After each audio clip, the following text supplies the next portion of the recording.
Hello കൂട്ടുകാരെ, അപ്പം ഞാൻ നിൽക്കുന്നത് നമ്മുടെ കാലക്കോട് പാലത്തിലാണ്.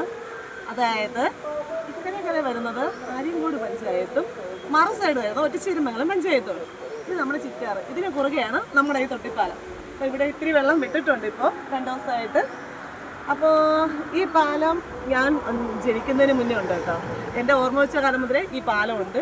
ഇപ്പോൾ ഒത്തിരി പേരൊക്കെ ഈ പാലത്തിൽ ഇവിടെ വന്ന് കുളിക്കുകയൊക്കെ ചെയ്തിട്ട് ഇവിടുത്തെ ഈ പാലത്തിൽ നിന്ന് ചാടുന്നതും അതിൻ്റെയൊക്കെ റീൽസൊക്കെ ഇപ്പോൾ ഇൻസ്റ്റാഗ്രാമിലൊക്കെ ഒത്തിരി വൈറലായിട്ടുണ്ട്.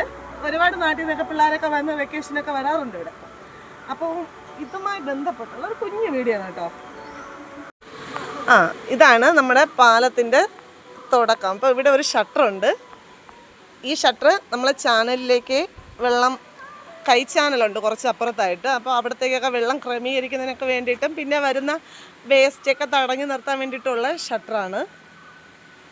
അപ്പോൾ ഇതൊക്കെ ഇതിൻ്റെ ഈ സ്ക്രൂ ഒക്കെ മാറ്റി ഷട്ടർ താഴ്ക്കുകയും ഉയർക്കുകയൊക്കെ ചെയ്യുന്നതിന് വേണ്ടിയിട്ടൊക്കെ പണ്ടെന്ന് വെച്ചാൽ എൻ്റെ കുഞ്ഞുനാളിലൊക്കെ ഇവിടെ ഒരു വാച്ചറൊക്കെ ഉണ്ടായിരുന്നു. ഇപ്പോൾ അങ്ങനെ ആരും ഇല്ല. അപ്പോൾ ഇവിടെ ആറ്റിലേക്ക് വെള്ളം തുറന്ന് വിട്ടേക്കുന്നതാണ് ഈ കാഴ്ച.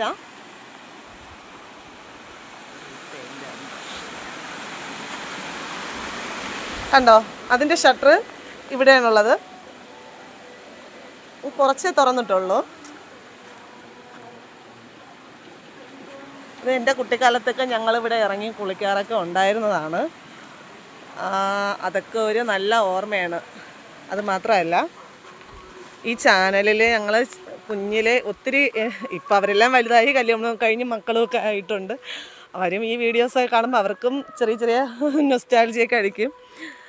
ഈ ചാനലിൻ്റെ അക്കരെ നിക്കരെ ചാടുക, തൊട്ട് കളിക്കുക, അതൊക്കെയാണ് നമ്മുടെ കുട്ടിക്കാലത്തെ ഹോബീസ് എന്ന് പറയുമ്പോൾ. അപ്പം ഞാൻ പറഞ്ഞില്ലേ, ഓച്ചർ ഇവിടെ വന്ന് താമസിച്ചിട്ടുണ്ടെന്ന്. ഓച്ചർ താമസിക്കാൻ വേണ്ടിയിട്ടുള്ള മട്ടപ്പാവായിരുന്നത്. ഇതിപ്പോൾ കാടൊക്കെ കയറി ആകെ മൊത്തം എന്താ പറയുക, ആളൊന്നും ഇല്ലാത്ത ഒരു ഇതായി. പണ്ടിവിടെ വാസുപിള്ള എന്ന് പറയുന്ന ഒരാൾ താമസിച്ചിട്ടുണ്ടായിരുന്നു. അയാളുണ്ടായിരുന്ന സമയത്ത് അയാൾ കുടിച്ചിട്ട് ഇവിടെ വന്ന് കിടക്കും, അങ്ങനെയൊക്കെ ഉണ്ടായിരുന്നു. ഇപ്പം പിന്നെ ആരും ഇങ്ങോട്ട് തിരിഞ്ഞ് നോക്കാറേ ഇല്ല.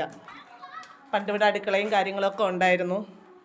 കണ്ടോ, ഇവിടെ അവരെ കുക്ക് ചെയ്തൊക്കെ കഴിക്കുമായിരുന്നു.